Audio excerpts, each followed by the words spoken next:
Dan simposium 11 akan dipandu oleh moderator yang terhormat Profesor Dr. Siti Setiati, spesialis penyakit dalam, konsultan geriatri, Finasim Magister Epidemiologi. Baiklah, kepada moderator kami persilahkan dengan hormat. Saya di sini saja kan ya, tidak berpindah ya? Betul dok? Betul dokter. Betul. Jadi saya nggak pindah tadi, Anda nyebutkan tadi paralel mana itu enggak ya, di sini aja ya? Ya, betul Prof. Oke, baik. Terima kasih Ibu MC. Assalamualaikum warahmatullahi wabarakatuh. Selamat siang menjelang sore teman-teman sekalian yang masih mengikuti acara ini. Saya lihat ada 15 orang ya di sini ya. Mungkin yang di YouTube barangkali yang banyak, mudah-mudahan. Jadi ini saya melanjutkan masuk ke simpo terakhir barangkali ya untuk hari ini. Ada dua pakar, sejawat sekalian, dua pakar di bidang ilmu kedokteran geriatri atau geriatric medicine yang akan berbicara mengenai dua topik penting di bidang geriatri, yaitu mengenai frailty dan satu lagi mengenai vaksinasi. Lebih khusus evaluasi frailty di layanan primer itu akan disampaikan oleh Dr. Nina Kemalasari, spesialis penyakit dalam, konsultan geriatri, Master of Public Health, dan nanti vaksinasi COVID pada lansia itu akan disampaikan oleh Dr. Kuncoro Harimurti, spesialis penyakit dalam, konsultan geriatri MSc. Jadi sejawat sekalian, kita mengetahui bahwa lansia ini jumlahnya semakin banyak ya, dan saat ini sudah ada sekitar 27 juta lansia di Indonesia, dan frailty itu merupakan salah satu geriatric giant ya, yang banyak ya, dan semakin banyak dijumpai. Datanya kita punya ya, bervariasi memang kisarannya 18-25% ya, ada yang melaporkan seperti itu. Dan ini kondisi ini tentu tidak baik ya, karena seseorang kemudian akan mengalami dependensi dan ketergantungan manakala dia mengalami frailty tadi, dan kalau ada stresor kondisinya akan memburuk. Dan saya kira ini nanti akan disampaikan oleh Dr. Nina kiat-kiatnya bagaimana kita melakukan evaluasi kondisi frailty ini di layanan primer, dan Dr. Kuncoro itu akan menyampaikan bagaimana salah satu upaya barangkali ya, upaya pencegahannya secara umum gitu ya, dan upaya pencegahan penyakit dalam hal ini COVID, pencegahan untuk tidak tertular atau tidak mengalami perburukan manakala tertular penyakit COVID yang sekarang sedang pandemi di Indonesia. Jadi untuk menyingkat waktu, saya mengundang Dr. Nina Kemalasari untuk menyampaikan materinya. Waktunya 20 menit ya Dr. Nina, kita cuma diberi waktu 1 jam. 20 menit untuk Dr. Nina dan 20 menit untuk Dr. Kuncoro, nanti diskusi tanya jawabnya 20 menit. Saya persilahkan Dr. Nina untuk menyampaikan materinya. Baik, terima kasih banyak Prof. Ati. Assalamualaikum warahmatullahi wabarakatuh.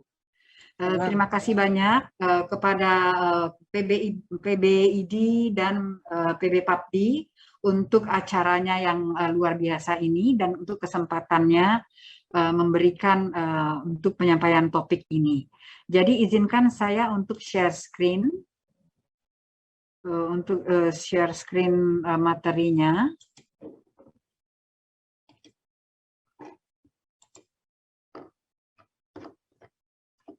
Ya, ini. Apakah sudah terlihat ya, Prof? Ya.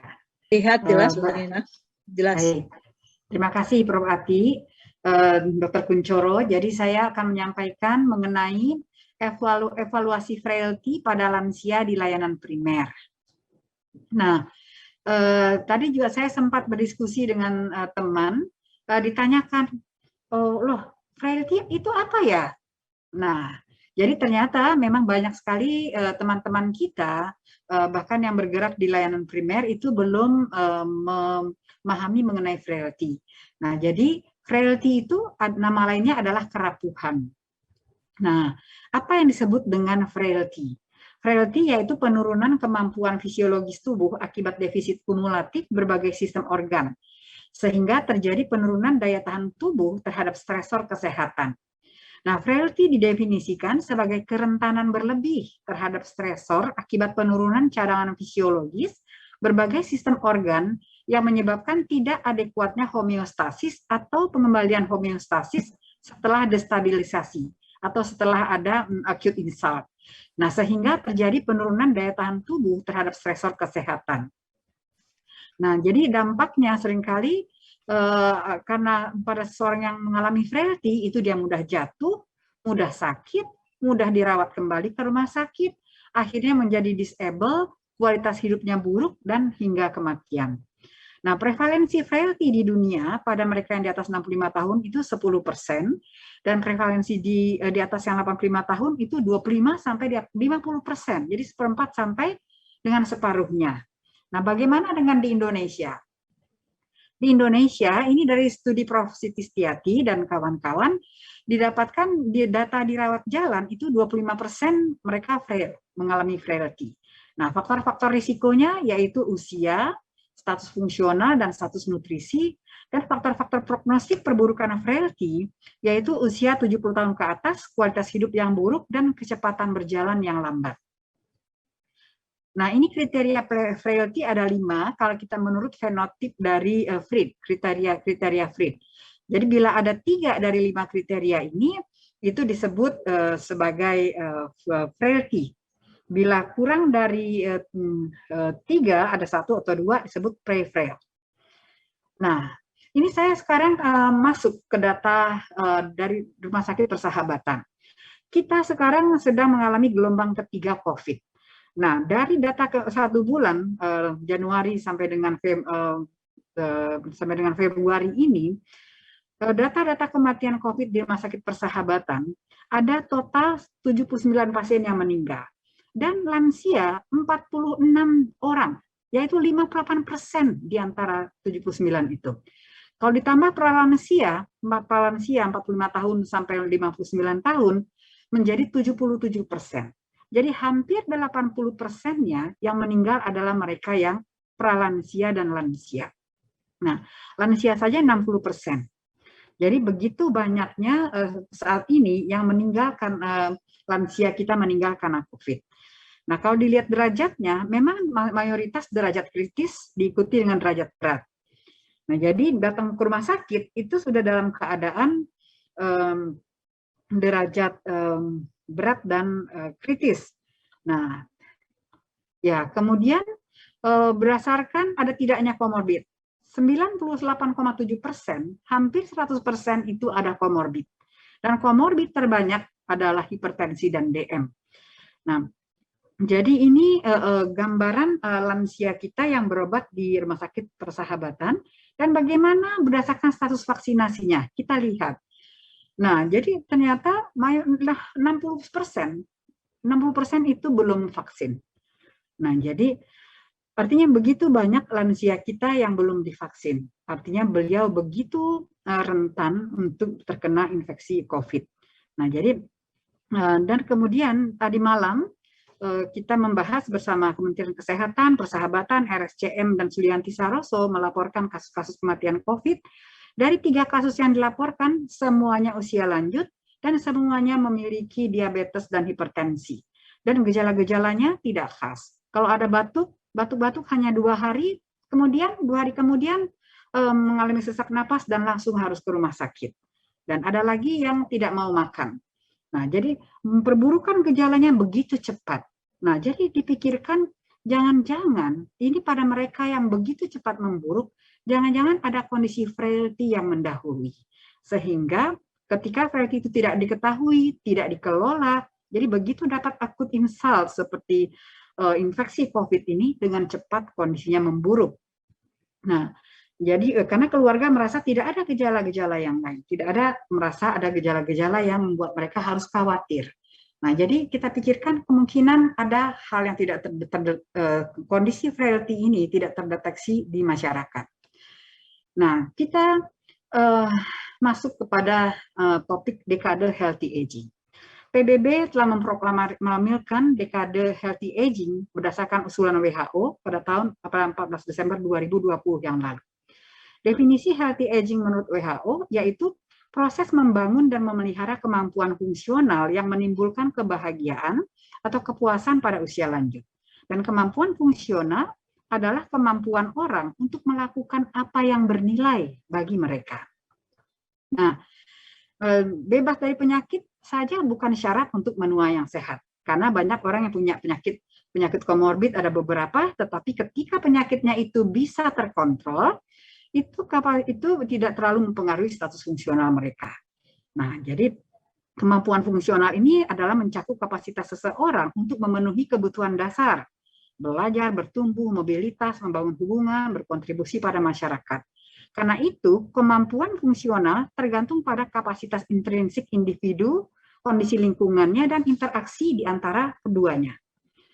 Nah, karena itu, untuk mengimplementasikan Decade of Healthy Aging ini, WHO membuat strategi untuk meningkatkan kapasitas intrinsik, mempromosikan kemampuan fungsional, dan meminimalkan ketergantungan perawatan. Jadi WHO menyiapkan paket Integrated Care for Older People atau ICOP pada tahun 2017. Nah, program ICOP ini menawarkan perangkat dan panduan berbasis bukti yang spesifik untuk tiap level perawatan untuk memaksimalkan kapasitas intrinsik dan kemampuan fungsional usia lanjut. Nah, hebat sekali Indonesia di sini sudah diterjemahkan, 2 buku panduan utamanya sudah diterjemahkan ke bahasa Indonesia, yaitu Perawatan Terpadu untuk Lansia dan buku pegangannya. Nah, tetapi kalau kita memang melihat buku ini membutuhkan waktu sekitar kira-kira 1 minggu untuk kita bisa belajar, apalagi kalau kita ingin nanti sekaligus praktek, itu bisa membutuhkan waktu lebih lama lagi. Nah, kita lihat di sini kaskade penurunan fungsi pada lansia dari mandiri menuju frailty dan disabilitas bila tidak ada intervensi. Nah, ini pada kondisi sehat yang robust, bila terjadi stresor, itu dia bisa recovery sempurna. Nah, tapi dengan berjalannya waktu, bila tidak ada tadi intervensi, dia bisa turun kondisinya menjadi pre-frail. Dan bila ada stresor, recovery-nya tidak kembali seperti semula. Jadi agak rendah sedikit dari kondisi sebelumnya. Dan kemudian bila tidak ada intervensi lagi, dia akan turun lagi menjadi frailty, menjadi frail, menjadi rapuh. Dan bila ada stresor, dia tidak bisa kembali lagi ke sebelumnya dan dia akan menjadi tergantung dan akhirnya menjadi disable. Bahkan akhirnya bisa berlanjut menuju kematian. Jadi ini kondisi yang kalau dibiarkan atau tidak diidentifikasi, dibiarkan dia akan makin turun. Nah, tetapi selayaknya kita mengetahui bahwa kondisi ini merupakan suatu kondisi yang dinamis.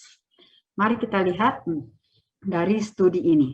Jadi studi Verisalt ini 2019 melihat perubahan status frailty di masyarakat, sebuah studi kohort pada usia lanjut. Dia melihat transisi selama 1 tahun dan mengidentifikasi determinan utama pada transisi itu. Nah, ternyata hasilnya setelah diperhatikan selama 1 tahun, kebanyakan peserta itu tidak berubah. Nah, dari status dasar.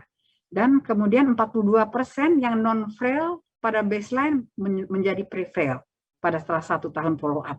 Dan 7,9% yang pre-frail menjadi frail. Dan yang penting, 33% dari orang-orang yang frail ini, dia bisa membaik menjadi pre-frail, dan 8,7% yang pre-frail, dia bisa membaik menjadi non-frail. Nah, dan mortalitasnya lebih tinggi pada yang awalnya frail. Nah, jadi determinan utama untuk perburukan frailty adalah gangguan pendengaran, gagal jantung kongestif, dan polifarmasi. Jadi kita lihat di sini, yang hitam ini, panah hitam menunjukkan perburukan dari non-frailty menjadi pre-frail, dari pre-frail menjadi frailty. Dan ini ada, jadi kita lihat di sini dari frailty ada yang menjadi pre-frail, dan yang dari pre-frail ada yang menjadi non-frail. Dan kita lihat yang meninggal, ini keduanya dari pre-frail dan dari mereka yang frail. Nah, kemudian studi lain, ini dari Brazil, ini melihat perubahan kondisi frailty dan komponen fenotipnya pada lansia setelah dirawat di rumah sakit. Nah, setelah pulang dari rumah sakit diikuti selama satu tahun. Nah, dilihat ternyata 56,7% lansia tersebut tidak berubah dari kondisi awal, dari kondisi non-frailnya, berubah dari kondisi non-frail menjadi pre-frail, dan kemudian kematian terjadi pada mereka yang frail dan pre-frail. Dan kelompok yang memburuk ada peningkatan jumlah komorbiditas merupakan prediktor dari kelelahan.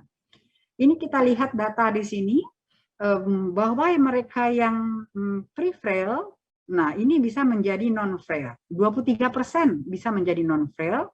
Nah, tapi ada juga yang menjadi frail dan ada juga yang meninggal. Nah, jadi gambar ini kita lihat, jadi yang meninggal, kalau yang meninggal ini dari yang pre-frail dan dari yang frail, tapi dari yang non-frail tidak ada, 0% yang meninggal dari kondisi yang non-frail. Jadi artinya di sini kita lihat gambaran kondisi yang dinamis dari kondisi robust menuju kondisi frailty. Jadi artinya ini sesuatu yang perlu diidentifikasi dan sangat layak untuk diperjuangkan. Nah, karena itu, ICOP itu perawatan terpadu untuk lansia ini bertujuan untuk mendukung para tenaga pelayanan kesehatan dan sosial di masyarakat untuk mendeteksi dan mengatasi penurunan kapasitas intrinsik dan mengatasi kebutuhan pelayanan kesehatan dan sosial bagi lansia secara komprehensif. Dan sudah disiapkan handbook-nya. Mengapa kita butuh perawatan terpadu bagi lansia? Karena kita sekarang sedang mengalami grey tsunami. Jadi tsunami abu-abu, jadi banyaknya lansia. Dari 13% 2017 akan menjadi 1 dari 5 orang adalah lansia pada tahun 2050. Dan Indonesia lebih cepat lagi, pada tahun 2045 sudah kita capai kondisi itu. Nah, karena itu menjaga kesehatan lansia merupakan investasi modal manusia dan sosial yang mendukung tujuan pembangunan berkelanjutan. Ya, selanjutnya. Nah, mengapa kita butuh perawatan terpadu bagi lansia? Karena pendekatan konvensional saat ini hanya fokus pada kondisi-kondisi medis. Pusatnya hanya pada diagnosis dan pengelolaan. Sehingga mengabaikan kesulitan dalam hal-hal yang terkait dengan kondisi fungsional, seperti mendengar, melihat, mengingat, bergerak, kehilangan kapasitas intrinsik umum, lainnya yang muncul seiring penuaan. Karena itu, penting untuk diidentifikasi dan pengelolaan masalah-masalah fungsional ini menjadi perhatian bagi seluruh sistem layanan kesehatan. Nah, mengapa kita butuh perawatan terpadu bagi lansia? Nah, karena mayoritas profesional kesehatan tidak memiliki panduan dan pelatihan untuk mengenali dan mengatasi penurunan kapasitas intrinsik secara efektif. Untuk lansia, ada desakan kebutuhan mengembangkan pendekatan komprehensif berbasis masyarakat yang mencakup intervensi mencegah penurunan kapasitas intrinsik, memelihara penuaan yang sehat, dan mendukung pengasuh lansia. Nah, pendekatan ICOP WHO mengatasi kebutuhan ini. Nah, ini prinsip-prinsip dari panduan ICOP ini, yaitu lansia memiliki hak atas kesehatan terbaik. Lansia harus mendapatkan kesempatan yang sama dalam mengakses faktor-faktor penentu penuaan sehat. Perawatan harus disediakan secara adil tanpa diskriminasi. Nah, ini alur umum ICOP. Ada 5 langkah. Langkah pertama, screening penurunan kapasitas intrinsik. Kedua, melakukan assessment yang berfokus pada pasien di layanan primer. Langkah ketiga, menetapkan tujuan perawatan dan mengembangkan rencana perawatan atau care plan yang individual. Langkah keempat, memastikan jalur rujukan dan monitor care plan-nya dengan link ke perawatan spesialis geriatri. Dan langkah kelima, melibatkan masyarakat dan dukung para pelaku rawat. Nah, ini contoh alur perawatan umumnya yang dalam buku ICOP. Jadi ada langkah-langkahnya. Kemudian ini perangkat screening ICOP WHO, penurunan kognitif, keterbatasan mobilitas, gizi buruk, gangguan visual, pendengaran, dan gejala depresi. Semuanya ada di dalam buku panduan. Dan ini bagian dari penilaian kapasitas kognitif. Poin yang penting bahwa penurunan kapasitas kognitif dapat diminimalkan dan kadang-kadang bisa membaik dengan pendekatan umum pada pola gaya hidup yang lebih sehat, stimulasi kognitif, dan keterlibatan sosial. Perawatan kondisi diabetes dan hipertensi dapat mencegah penurunan kapasitas kognitif. Nah, demikian. Nah, ini jalur-jalurnya, alur-alur perawatan untuk mengatasi fungsi kognitif. Disampaikan di sini tes-tes memori dan orientasi sederhana yang dapat dilakukan oleh tenaga kesehatan di layanan primer. Sini sudah dijelaskan alur-alurnya dan juga apa yang harus dilaksanakan. Nah, kemudian juga terkait kapasitas alat gerak, yaitu untuk meningkatkan mobilitas. Key point-nya yaitu untuk keterbatasan mobilitas merupakan hal biasa pada lansia, tapi bukannya tidak dapat dihindari. Nah, karena itu tenaga kesehatan di masyarakat dapat menyaring keterbatasan mobilitas dengan tes yang sederhana. Jadi program latihan rutin dibutuhkan dan mengadaptasi lingkungan seseorang dengan menggunakan alat bantu adalah cara yang terbaik daripada menjaga mobilitas untuk mengurangi kapasitas alat gerak. Nah, ini bagaimana alur perawatan untuk meningkatkan mobilitas, mulai dari penyaringan, penilaian, assessment, kemudian penilaian, dan kemudian juga penilaian kondisi-kondisi terkaitnya seperti kondisi polifarmasi, osteoporosis, sarkopenia frailty-nya dan rasa sakit, serta lingkungan sosial dan fisik. Jadi semuanya sudah diadres di dalam alur ini. Nah, kemudian terkait dengan alur perawatan untuk mengatasi gizi buruk. Nah, ini juga sudah ada poin-poin penting yang harus menjadi perhatian. Nah, ini alurnya, alur perawatan untuk mengatasi gizi buruk juga sudah baik sekali. Ini sangat memudahkan untuk tenaga kesehatan di lapangan bagaimana untuk men-screening adanya masalah gizi dengan hal yang sangat sederhana, dengan cara yang sangat sederhana. Ini untuk kapasitas penglihatan, dan kemudian juga ada untuk kapasitas pendengaran, kapasitas psikologis, dan ada untuk dukungan sosialnya. Juga ada alur-alurnya, ini makanya membutuhkan pendidikan yang butuh waktu sekian lama. Kemudian dukungan bagi pengasuh, pelaku rawat, dan ini artinya hal yang sangat penting ketika di masyarakat pelaku rawat itu bisa mendapat edukasi yang terstandar dan baik. Nah, ini di dalam buku panduan tersebut, WHO juga menyampaikan agar kita mengakses vvfrail.com ini, agar kita bisa memberikan edukasi exercise yang terbaik apa untuk lansia sesuai dengan tingkat permasalahan status fungsionalnya. Nah, ini studi yang mencoba untuk melihat penggunaan ICOP untuk deteksi frailty di layanan primer. Ini dilakukan oleh Korea. Bagaimana mereka membandingkan membuat ICOP frail berdasarkan ICOP untuk studi di layanan kesehatan primer di Korea. Itu mereka lakukan karena tahapan WHO untuk evaluasi ICOP. Jadi targetnya WHO ini dari tahun ke tahun sudah jelas. Jadi awalnya melakukan analisis real world usability, kemudian melakukan studi